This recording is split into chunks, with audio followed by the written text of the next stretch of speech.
Hello everyone, एक interesting story लेकर आई हूँ जिसमें हमारी मेन लीड पर इविल गोस्ट का शैडो होता है और हमारी मेन लीड हीरोइन जो कि उसको लाइक भी करती है और इन डार्क पावर्स का ट्रीटमेंट भी जानती है।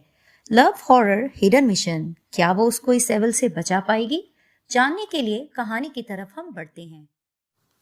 कहानी की शुरुआत में हमारी मेन लीड हीरोइन जू फेंगलिंग को दिखाया जाता है जो कि गोस्ट और इविल स्पिरिट को निकालने का काम करती है। वो एक लड़की की जान बचा रही होती है क्योंकि 10 साल से उस पर एक साया होता है और जिसकी प्रैक्टिस उसने अपनी अडॉप्टिव मॉम से ली होती है। उसने वो साया निकाल दिया होता है और वो देखकर मुस्कुराने लगती है और वो उसको कहती है कि तुम आज़ाद हो चुकी हो। उसको उसकी फ्रेंड की कॉल आती है कि तुमने अपना लेक्चर मिस कर दिया है और स्विमिंग की क्लास के लिए भी सर बुला रहे हैं। वो जैसे ही वहां जाती है तो वहां पर कुछ एक्साइटमेंट चल रही होती है। अचानक वहां हमारे मेन लीड हीरो लूजिंग को दिखाया जाता है जिसे देखते ही जू फिंगलिंग पहचान जाती है कि तो वही लड़का है जिससे मैं मिल चुकी हूँ। अब सर इसका इंट्रोडक्शन दे रहे होते हैं कि इसका नाम लूजिंग है। लूजिंग भी अपना इंट्रोडक्शन देता है तो लड़कियां कहने लगती हैं कि तो वही लड़का है जिस स्कूल में चला जाता है वहां पर कुछ ना कुछ नहुसत हो जाती है। अब ये हमारे स्कूल में आ गया है।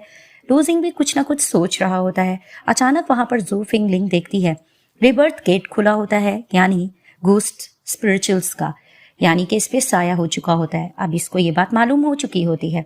वहां पर दिखाते हैं कि लूजिंग जूफिंग के पास जाकर खड़ा होता है और उसका नाम पुकारता है तो वो कहती है कि तुमने मुझे पहचान लिया। उसको कहता है कि तुम्हारा नेम बैनर है। घर जाकर वो अपनी मॉम से यही डिस्कस करती है कि उसने मुझे अभी तक नहीं पहचाना। उसकी अडॉप्टिव मॉम उसको कहती है ऑफ कोर्स तुम बड़ी हो गई हो, तुम वैसी नहीं नजर आती होगी जैसे तुम बचपन में थी। तो वो ब्रेसलेट देखकर कहती है कि ये ब्रेसलेट उसी ने मुझे दिया था लक के लिए।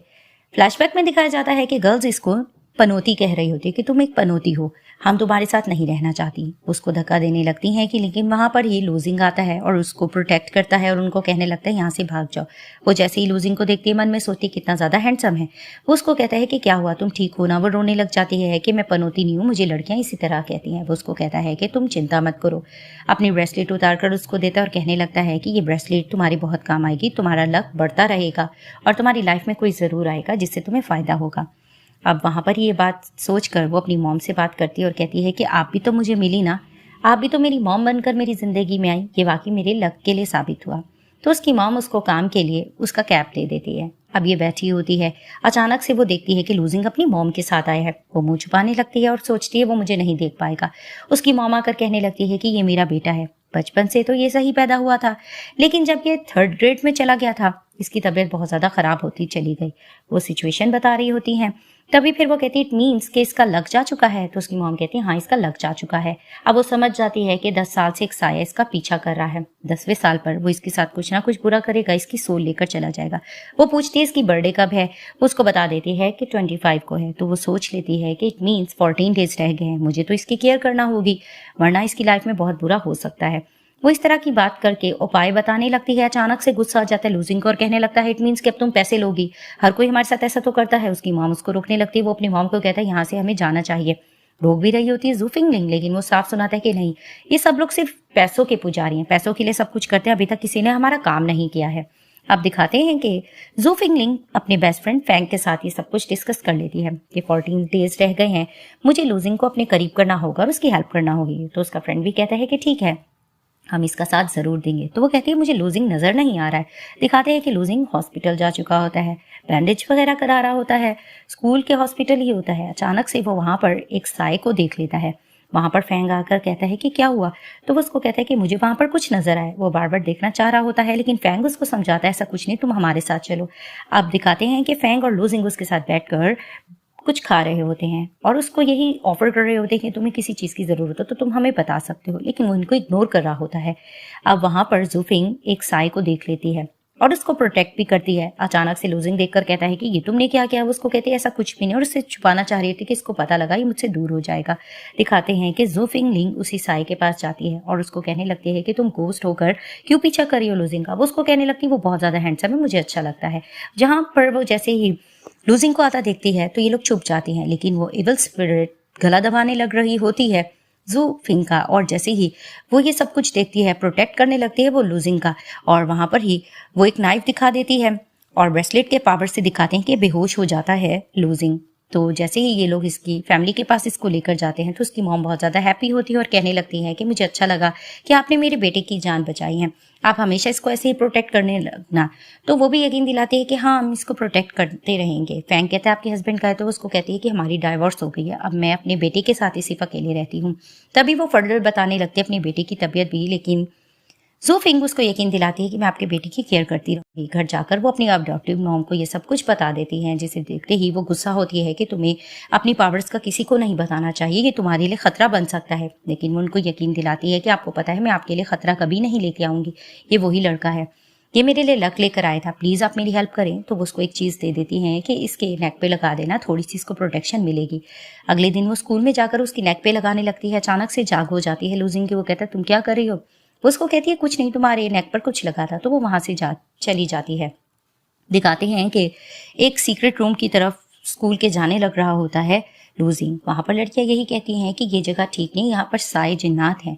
लेकिन वो अंदर चला जाता है, अपनी बॉल्स वगैरह रख रहा होता है। अचानक से वहां पर एक एविल स्पिरिट उसको टच करने लगता है, लेकिन नेक पे प्रोटेक्शन की वजह से उसको टच नहीं कर पाता। लेकिन वो उसको सताने के लिए दरवाजा लॉक कर देता है। अचानक से ज़ू फिंग को फील होने लगता है कि कुछ गड़बड़ है। वो उसको प्रोटेक्ट करने के लिए चली जाती है।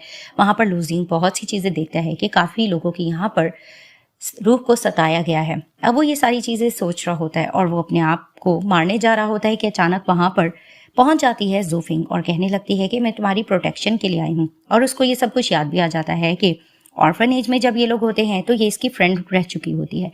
तो दिखाते हैं कि ज़ू फिंग लूजिंग को बाहर निकालती है और इविल स्पिरिट से खुद निपटने लगती है। अब वो उसको बचाने के लिए जाता है, उसको देखता है वो अंदर से निकल चुकी होती है और वो बेहोश हो जाती है। वो उसको हॉस्पिटल लेकर जाता है, उसको मेडिसिन वगैरह देता है वो, और उसका थैंक्स भी करता है और बातों बातों में उसको कहता है कि तुम मुझसे दूर रहो, तुम मेरे साथ अब ना ही रहो तो ठीक रहेगा। लेकिन वो उसको कहती तुम ऐसा क्यों कह रहे हो? तो उसको कहता है मेरे साथ जो भी रहता है वो मनहूसियत में लिपट जाता है, तो मैं यही चाहूंगा कि तुम्हें अपनी सेहत का ध्यान रखना चाहिए। वो जाने लगता है, वो उसको बातें सुनाने लगती है कि अगर आज मैं ना आती तो तुम्हारे साथ क्या होता। तो उसको कहता है तुमने अपने बारे में सोचा है?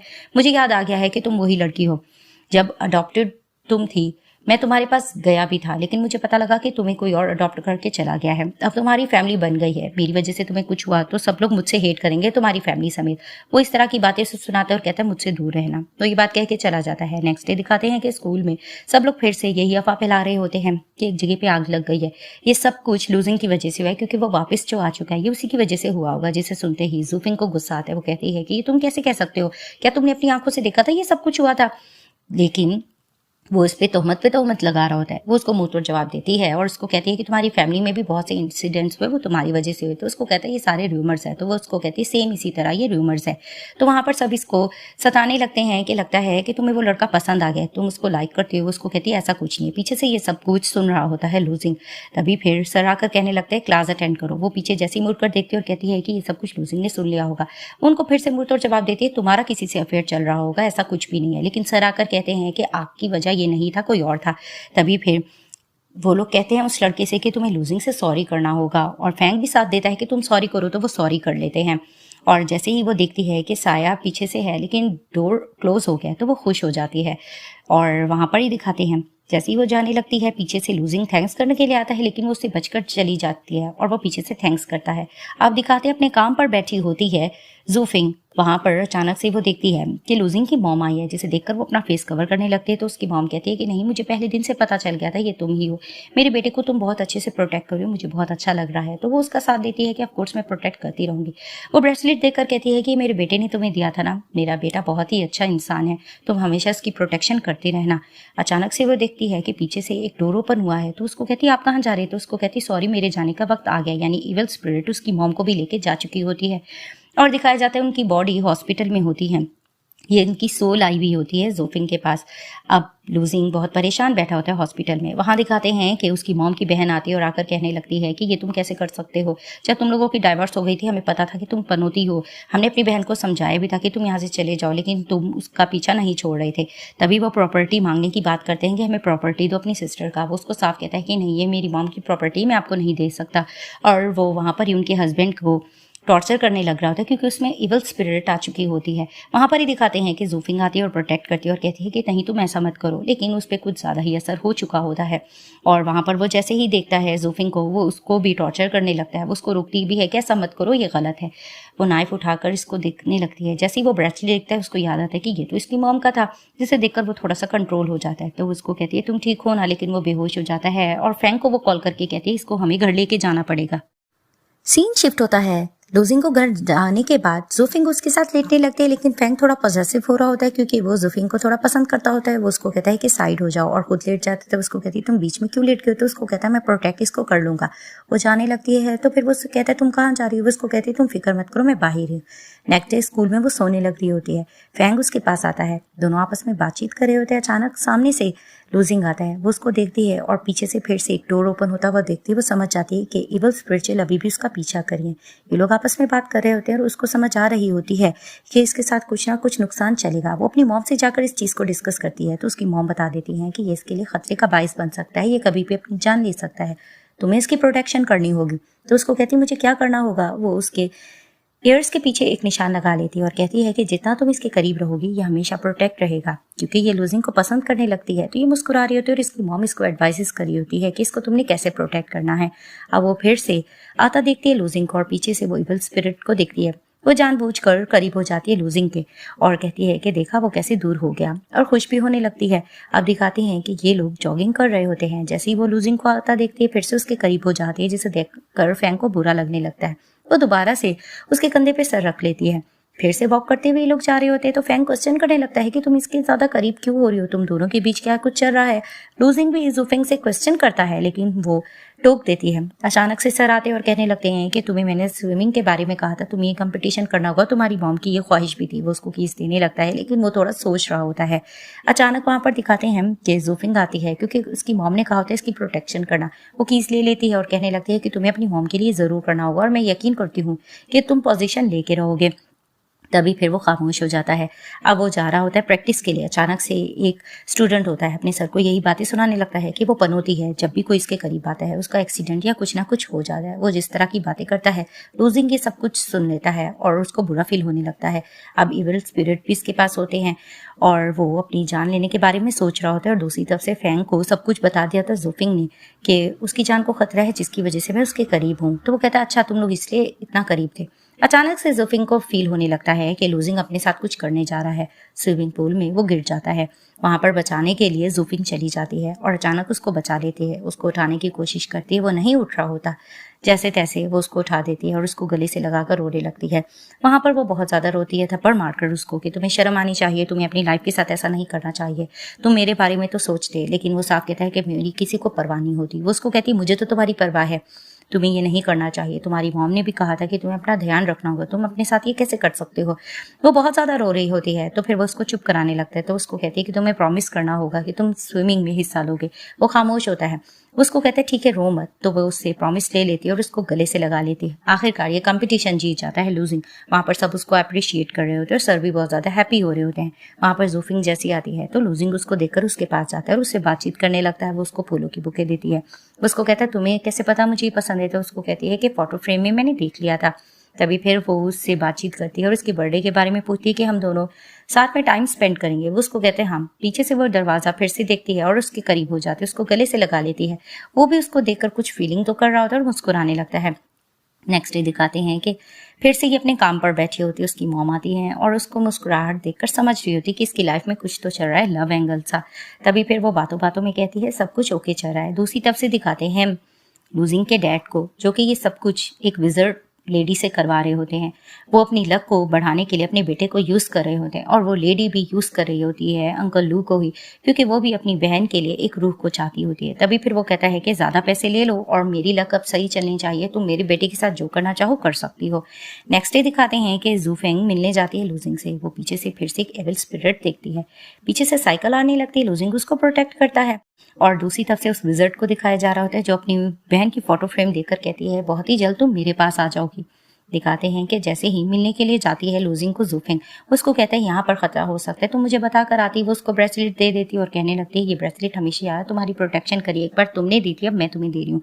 और बातों बातों में उसको कहने लगती है कि कोई भी इविल स्पिरिट या कोई भी चीज़ आती है उसमें तुम्हारा कसूर नहीं होता है, तुम बिल्कुल भी पनौती नहीं हो, तो इसके बारे में मत सोचना। वो इसको जैसे देख रहा होता है उसके करीब होती है और कहती है गौर से देख सकते हो। दोनों एम्बेरसमेंट फील करने लगते हैं, तो वो भाग जाती है और वो मुस्कुराने लगता है। वहाँ पर दिखाते हैं कि किंग गुएंग आती है जो विजिट होती है। वो इसके करीब आने लगती है। वो समझ जाती है कि इसको प्रोटेक्शन में लिया जा रहा है। वो उससे बात कर रही होती है और कहने लगती तुमने मुझे पहचाना, और बता देती है कि तुम्हारी मॉम मेरे पास आई थी। फ्लैशबैक में दिखाया जाता है कि इसकी मॉम ने हेल्प ली होती है और ये बहुत पैसा भी लेती होती है इस काम का, लेकिन वो साफ कहती है कि मैंने तुम्हारे लिए काम किया था, लेकिन तुम्हारी तो बैड लक बढ़ती चली जा रही थी। मुझे नहीं लगता कि तुम ठीक हो सकते हो, लेकिन फिर भी तुम्हें मेरी हेल्प की जरूरत है तो तुम बता सकते हो, लेकिन तुम लोगों से दूर हो, ज्यादा फ्रेंड बन के मत रहो क्योंकि तुम हो तो पनौती ही। तो उसको याद आता है कि इसको जूफिंग ने कहा होता है कि कुछ भी लाइफ में हो रहा है वो तुम्हारी वजह से नहीं हो रहा है, लेकिन वो उसको मुंह तोड़ जवाब दे देता है कि मेरी इलाज के लिए कुछ ना कुछ उपाय हो पाएगा, तुम मुझसे इस तरह से बात नहीं कर सकती हो। वो गुस्सा करके ऊपर चला जाता है, लेकिन किंग गुएंग कहने लगती है एक ना एक दिन तो तुम मेरे पास जरूर आओगे। तो दिखाते हैं कि अपना काम कर रही होती है जूफिंग और मैसेजेस कर रही होती है लूजिंग को। वहां पर एक लेडी आती है और ब्लैक मून बनवाती है और वहां पर वो इस पे कुछ असरात छोड़कर चली जाती है, जिसको देखते हैं वो फॉलो करते करते वो वहां जा चुकी होती है। वहां पर वो दिखाते हैं कि अपना इविल स्पिरिट वो दिखा रही होती है और अपनी कुछ शक्तियां यूज करी होती है। अचानक पीछे से लूजिंग आता है और उसको देख लेता है और कहने लगता है कि अच्छा तुम भी विजिट हो, मुझसे तुमने ये बात क्यों छुपाई। वो चला जाता है। वहां पर इसकी मॉम इसको कॉल करती है कि मैं कुछ चीज में फंस गई हूँ, मैं बाद में आऊंगी, और ये सब कुछ किंग गुएंग करी होती है। उसकी मॉम बनकर भी उसी ने ये कॉल की होती है। सब कुछ लूजिंग बैठकर जूफिंग के बारे में सोच रहा होता है और वहां पर दिखाते हैं कि डैड ने कॉल की होती है उस विजिट को कि तुम मेरे बेटे का कब लक लोगी और मुझे कब दोगी। वो उसको कहती थोड़ा आराम से काम हो जाएगा। घर में जैसे ही जूफेंग की मॉम आती है वो उसको सारी बात बताती है और मून बनाने वाली बात भी बताती है, जिसे देखकर उसकी मॉम कहती है कुछ खतरे की घंटी है। वो कुछ पता करने की कोशिश करती तो उसको कहती है कि वो साया इर्द गिर्द फैला तो हुआ है, मुझे अब नजर नहीं आ रहा। तो वो समझ जाती है इर्द गिर्द तो लूजिंग रहता है, कहीं उसके पास तो नहीं चला गया। वो अपनी मॉम को यकीन दिलाती है मैं जल्दी आ जाऊंगी। वो जैसी जाती है टेरेस पे देखने लगती है ऊपर लूजिंग को और अचानक नीचे ब्रेसलेट देखती है, जिसे देखकर वो रोने लगती है कि इसने भी मुझे गलत समझा। और ऊपर से बारिश होने लगती है। अचानक दिखाते हैं कि अम्ब्रेला लेकर आ चुका होता है लूजिंग। वो उसको अंदर ले जाता है तो उसको कहती तुम मुझसे इतना हेट करते तो मुझे प्रोटेक्ट क्यों किया। और उसको कहने लगती है कि मैंने तुमसे झूठ बोला था, लेकिन मैं तुम्हारी चिंता करती हूँ। तो उसको कहता है कि ये सब कुछ तुम कैसे बनी। तो वो उसको बताने लगती है कि जब मैं ऑर्फन एज में थी तो मेरी भी कोई लक लेना चाहता था, लेकिन जिस मॉम ने मुझे अडॉप्ट किया है ये सब कुछ मुझे उन्होंने दिया। तो उसको कहता है कि लेकिन तुम अब ये काम क्यों करी हो। तो उसको कहती तुम मेरी मॉम को गलत मत समझो, वो बहुत अच्छी है, उन्होंने मुझे इस काम से रोका है, हम किसी को नुकसान नहीं पहुंचाते हैं। और वहां पर ही वो उसको ब्रेसलेट देकर कहती है कि तुम अपनी केयर करते रहना। और जैसी जाने लगती है लेकिन उसको रोक देता है लूजिंग और उसको कहने लगता है कि इस ब्रेसलेट को मैंने फेंका नहीं था, वो गिर गया था। तभी फिर वो कहती है इट मीन्स कि तुम मुझसे नाराज नहीं हो। तो उसको कहता है कि हाँ, लेकिन ये बात बताओ कुछ तुम छुपा तो नहीं रही। वो उसको कहती है नहीं। उसको कहता है कि तुम मेरी इतनी प्रोटेक्शन कर रही हो, कुछ तो है, तुम मेरे इतने करीब क्यों आती हो। तो वो उसको सारी रीजन बता देती है कि तुम पर कुछ बुरा साया चल रहा है जिसकी वजह से मैं तुम्हारी प्रोटेक्शन कर रही हूँ। और उसको सारी इवेंट बताता है कि अच्छा तुम इसलिए तुमने मेरी प्रोटेक्शन की थी। उसको कहती है हाँ। तभी फिर वो ब्रेसलेट देकर कहता है कि मुझे तुम दोबारा से पहनाओगी। उसको कहती है हाँ, और उसको देखकर मुस्कुराने लगती है। और इसकी मॉम इसको कॉल करके बता देती है कि मुझे उस साई के बारे में पता चल गया, उसका नाम किंग गुएंग है। तो उसको कहते हैं कि किंग गुएंग, तो कहती तुम पहचानते हो। उसको कहते कि हाँ मैं उसको पहचानता हूँ, उसने हम लोगों की हेल्प की थी लेकिन मेरी तबीयत और बिगड़ती गई। तो उसको कहता है इट मीन्स कि इसके पीछे यही वो हो सकती है। तभी फिर वो उसको कहती है कि ठीक है तुम घर से बाहर मत निकलना, मैं जा रही हूँ। उसको कहता है डेंजर हो सकता है। उसको कहती है इट्स ओके, मुझे पता तो करना होगा, लेकिन तुम अपना ध्यान रखना और कल तुम्हारी बर्थडे, हम जरूर मिलेंगे, लेकिन फिलहाल मुझे जाना होगा। उसको कहता है ठीक है। सीन शिफ्ट होता है। किंग गुएंग को दिखाया जाता है वो चाह रही होती है कि लूजिंग की रूह उसके पास आ जाए और वो अपनी सिस्टर को जगा पाए। वो इस चीज़ के लिए हैप्पी हो रही थी कि कल के दिन तो मेरे पास आ जाओगी। दूसरी तरफ से लूजिंग वेट कर रहा होता है कि जूफिंगलिंग अब तक क्यों नहीं आई। वो डोर ओपन करने लगता है, उसको लगता है जूफिंगलिंग है, लेकिन वहाँ पर किंग गुएंग होता है। तो उसको कहता है तुम यहाँ क्या कर रही हो। तो उसको कहने लगती है कि तुम अपनी स्वीट हार्ट को बचाना चाहते हो, लेकिन देखो वो किस हालत में है। तो तुरंत वो वहाँ पर भागता है। वो जैसे ही देखता है कि हालत ख़राब हो रही थी जूफिंगलिंग की, उसको कहता है तुम ठीक हो। उसको कहती नहीं मैं ठीक नहीं, तुम यहाँ से चले जाओ। अचानक 12 बजते हैं, रूम का डोर बंद हो जाता है और कुछ शक्तियां आ जाती है लूजिंग को और वो टॉर्चर करने लगता है जूफिंगलिंग को और वो उसको यकीन दिलाती है कि मैं हूँ। जैसे ही ब्रेसलेट से ब्रेसलेट टच होता है तो वो ठीक हो जाता है, लेकिन जैसे ही हाथ वो हटाती है फिर से वो उसी हालत में आ जाता है। वो फिर से ब्रेसलेट का असर दिलाती है और उसको कहने लगती है कि मैं जूफिंगलिंग हूँ। तभी फिर वो उसका हाथ पकड़ लेती है और कहती है अब हमें साथ चलना होगा। वो अपनी मॉम के पास जाती है। उसकी मॉम उसको देखकर घूरने लगती है और कहती है कि जब तक मुझे उपाय नहीं मिल जाता तुम दोनों को एक साथ रहना होगा और इधर उधर जाने की ज़रूरत नहीं है। अब दोनों थोड़ा थोड़ा अनकंफर्टेबल भी फील कर रहे होते हैं। जूफिंग की मॉम आकर पीछे से डंडा मारते लूजिंग को कि तुम चेंज वगैरह कर लो, ये तुम्हें नहीं देख पाएगा। ये दोनों साथ लेटे होते हैं। उसको कहने लगते फिक्र करने की जरूरत नहीं, मैं तुम्हारे साथ ही हूँ। उसको कहता है मुझे सिर्फ ये फिक्र हो रही है कि अगर इस शक्ति का पावर हमें ना मिल पाया तो हम क्या करेंगे, हम स्कूल वगैरह ऐसे ही जाएंगे। तभी वो उसको कहती तुम फिक्र मत करो, इसका उपाय ना भी मिला फिर भी मैं तुम्हारे साथ हमेशा ऐसे रहूंगी, क्योंकि वो इसको पसंद जो करती होती है। सुबह के टाइम पे जैसी जाग होती है जूफिंग लिंग की, वो देखती है कि लूजिंग उसके पास नहीं होता। वो चिल्लाने लगती है कहाँ जा चुका है। वो जैसे ही बाहर जाता है तो उसमें थोड़ी इविल स्पिरिट आ चुकी होती है। फैंग उससे कहता है कि तुम स्कूल की यूनिफॉर्म में क्यों नहीं आए हो। वहां पर वो उसको जिस तरह से मारा होता है वो समझ जाता है कि इसमें कुछ इविल स्पिरिट आ गई है। वहां पर किंग वैंग आती है और आकर कहने लगती है कि मैं तुम्हारी हेल्प कर सकती हूँ तुम्हारी मॉम के पास तुम्हें पहुंचाने के लिए। वो जिस तरह की बातें कर रही होती है और उसको यकीन दिलाती मैं तुम्हें इसे आजादी भी दिलवाऊंगी। अचानक फैंग कॉक कर देता है जूफिंग लिंग को और कहने लगता है यहाँ पर ही है लूजिंग, लेकिन अजीब प्रिटेंड करा है। वो जैसे ही मुड़ता देखता है तो वो कहता है लेकिन वो यहाँ से जा चुका है। दिखाते हैं कि किंग वैंग लूजिंग को उसके डैड से मिलाने के लिए ले जाती है। वो चेयर पर जैसे ही बैठा होता है अचानक से वो अपने डैड को देखता है। फ्लैशबैक में याद करता है कि उसके डैड कितना टॉर्चर करते थे। इसकी मॉम को डाइवोर्स भी दे चुकी होती है। वो पैसों के पीछे पागल होते हैं और उन्होंने अपने बेटे और अपनी बीवी की केयर नहीं की होती। ये सब कुछ वो सोच रहा होता है और उसको गुस्सा आने लगता है। उसके डैड जैसे ही आते हैं सामने वो उनसे बहस करने लगता है। वो उसको कहने लगता है कि तुम मेरे लिए कुछ तो हेल्प करो, लेकिन वो उनको मुक्का मार देता है। तो वो उसको कहता है तुम मुझे ऐसे कैसे मार सकते हो, लेकिन वो उसको सुनाता है कि आपने मेरी मॉम के साथ जो कुछ किया वो बहुत गलत किया है। वहां पर इनकी आर्ग्यूमेंट चल रही होती है और पीछे से किंग वैंग खामोशी से इनको देख रही होती है। वो अपने डैड को मारने जा रहा होता है और किंग वैंग खुश हो रही होती है। अचानक वहां पर जूफिंग लिंग आती है और दोबारा से आकर लूजिंग को प्रोटेक्ट करने लगती है और उसको रोकती है। तभी फिर वो उसको कहती है कि मैं यहाँ पर आ गई, तुम्हें ये सब कुछ करने की जरूरत नहीं है। बीच में उसके डैड फिर से कुछ बोलने लग रहे होते हैं तो थप्पड़ मारती है जूफिंग लिंग कि आप अपने बेटे के साथ ऐसे कैसे कर सकते हो। वो उसको थप्पड़ मारने लगता है लेकिन लूजिंग प्रोटेक्ट करता है और कहने लगता है कि ये सब कुछ अब हमारे साथ नहीं चलेगा।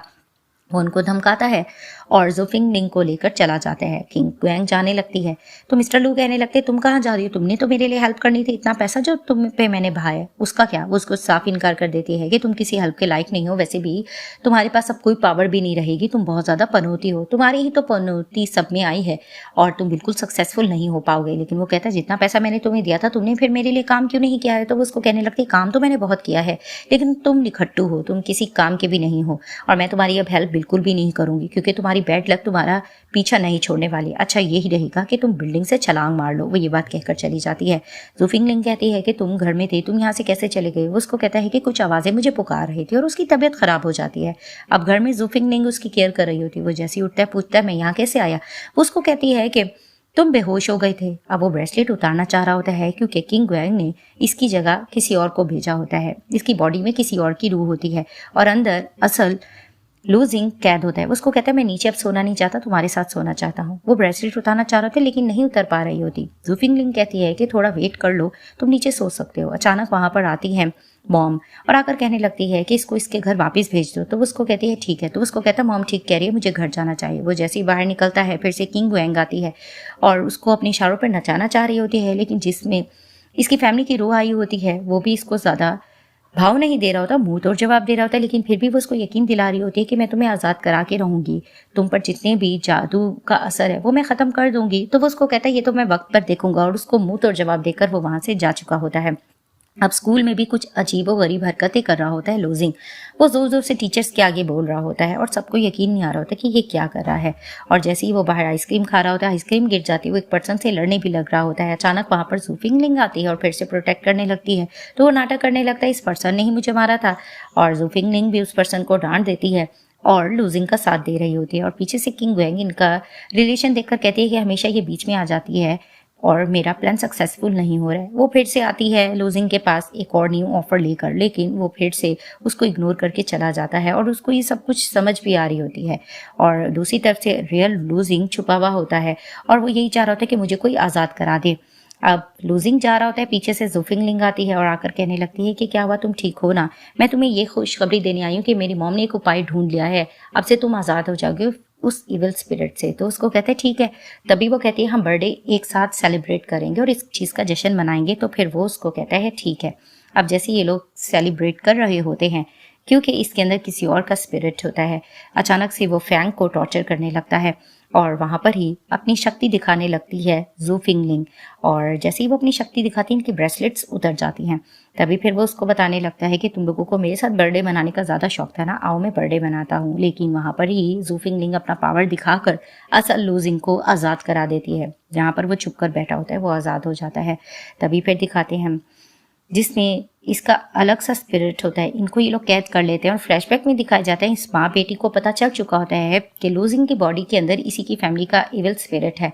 तभी फिर वो उसको सारी सच्चाई भी बता देती है और कहने लगते हैं कि तुम्हें ठीक करने के लिए मैं कुछ भी कर सकती हूँ। और वो थैंक्स करती है फैंग का भी कि तुमने हमारा बहुत साथ दिया। वहां पर उसकी मॉम की तबीयत खराब होने लगती है। अचानक से किंग गुएंग आती है, उस घड़े को उठाकर ले जाती है और वो यही चाह रही होती है कि इसी के अंदर मैं लूजिंग की स्पिरिट को कैद करूंगी। अब दिखाते हैं यहाँ पर लूजिंग और उसकी मॉम लेटी भी होती है। वो गाइड कर रही होती है जू फिंगलिंग को किस तरह से काला जादू कर रही है किंग गुएंग, और जिसकी वजह से हम लोगों की तबीयत ऐसी हो रही है, हम कुछ देर तक ठीक हो जाएंगे। लेकिन जू फिंगलिंग कहती है कि मैं तुम लोगों को प्रोटेक्ट करके रहूंगी। उसकी मॉम रोकने भी लगती है लेकिन वो वहां पर चली जाती है, उसके टोने को खराब करना चाह रही होती है। अचानक से लूजिंग की जाग होती है और वो कहने लगता है कि मैं ये सब कुछ ठीक करके रहूंगा। और वो वहां पर तुरंत पहुंच जाता है हेल्प करने के लिए जूफिंग लिंग की। यहाँ पर ये दोनों लड़ी जा रही होती है। वो जैसे ही आता है वो प्रोटेक्ट करता है जूफिंग को और किंग वैंग को फिर से गुस्सा आने लगता है। वो उनको टॉर्चर करने लग रही होती है तो वो उसको कहती है कि नहीं तुम ऐसा नहीं कर सकते हो। वो घड़ा उठा लेता है और वहां पर ही वो दरवाजा बंद कर देती है कि तुम लोग बाहर नहीं निकल पाओगे, और टॉर्चर करती है जूफिंग को। वहां पर ही वो लूजिंग को कहती है तुम चले जाओ, मैं इससे निपट लूंगी। वो इससे निपटने लग रही होती है लेकिन किंग वैंग थोड़ा पावरफुल होकर अपनी पावर दिखा रही होती है। वहां पर दिखाते हैं वो घड़ा लेकर सामने जाता है तो वो खुश होती है कि ये मेरा साथ देगा। उसको कहता है कि हाँ मैं तुम्हारा ही तो साथ देने आया हूँ। लेकिन वो घड़े में कुछ ऐसी बात करता है, वो सारे स्पिरिचुअल्स को आज़ाद कर देता है और जितनी भी पावर्स होती है वो ख़त्म हो जाते हैं। किंग गैंग को गुस्सा आने लगता है लेकिन वहां पर ही लूजिंग की उसको टॉर्चर करने लगता है कि तुमने ये गलत किया है, तुमने ही ये सब कुछ किया है और हमारे साथ बुरा किया है। अचानक से रोने लग जाती है किंग वैंग। वो अपनी बहन के फोटो फ्रेम उठाती है। फ्लैशबैक में दिखाया जाता है कि पैसों की वजह से इसकी बहन को किसी ने मार दिया होता है। वो मिन्नत भी कर रही होती है लेकिन उसकी बहन की डेथ हो जाती है, जिसे देखकर वो रो रही होती है कि मैं तुम्हें आज़ाद नहीं कर पाई, तुम मेरे पास नहीं आ पाई, अब मैं तुम्हारे पास आ रही हूँ। और वहां पर ही उसका इविल स्पिरिचुअल खत्म हो जाता है और वो जा चुकी होती है। वहां पर दिखाते हैं कि कुछ शक्तियां खत्म होने लग रही होती है लूजिंग को और वो फिर से जूफिंग को टॉर्चर करने लगता है लेकिन ब्रेसलेट की पावर से वो फिर से ठीक हो जाता है और सारी बुरी इविल्स उसकी तरफ से उतर जाते हैं। अचानक से वो अपनी मॉम को सोच रहा होता है फ्लैशबैक में कि अपनी मॉम को गले लगाता है और उसकी मॉम भी उसको देखकर बहुत हैप्पी होती है। वो उसको कहता है आप वापस आ जाओ। वो कहती है मैं वापस तो नहीं आ सकती हूँ लेकिन तुम्हें हमेशा खुश रहना होगा, तुम आज़ाद हो चुके हो और तुम्हें पता है जूफिंग लिंग बहुत अच्छी लड़की है, अब से तुम उसके साथ टाइम स्पेंड करना, वो तुम्हारा मुझसे भी ज़्यादा ध्यान रखेगी। वो ये बात कहकर गायब हो जाती है। ये सब कुछ नींद में वो सोच रहा होता है। जैसे वो उठता है तो उसको कहता है तुम ठीक हो ना, तुम्हें दर्द तो नहीं हो रहा। वो उसको कहती है मैं बिल्कुल ठीक हूँ, मैंने सोचा नहीं था ये ब्रेसलेट इतनी पावरफुल रहेगी कि हम दोनों की ही प्रोटेक्शन करेगी। तभी फिर वो उसको देखकर मुस्कुराता है और उसका हाथ पकड़कर कहता है कि चलो अब से हमें चलना होगा, दोनों एक दूसरे को गले लगाते हैं। इनका ग्रेजुएशन मुकम्मल हो जाता है तो फूलों की बुके देता है लूजिंग और जूफेंग बहुत हैप्पी होने लगती है। फैंग को ये लोग फोटो खींचने का कहते हैं तो वो मुंह बनाकर फोटो तो खींचता है। तभी ये अपनी मॉम को भी कहते हैं कि हम तीनों की फोटो तो लो। इसकी मॉम थोड़ा मुंह तो बनाती है और फोटो इन तीनों की ले लेती हैं।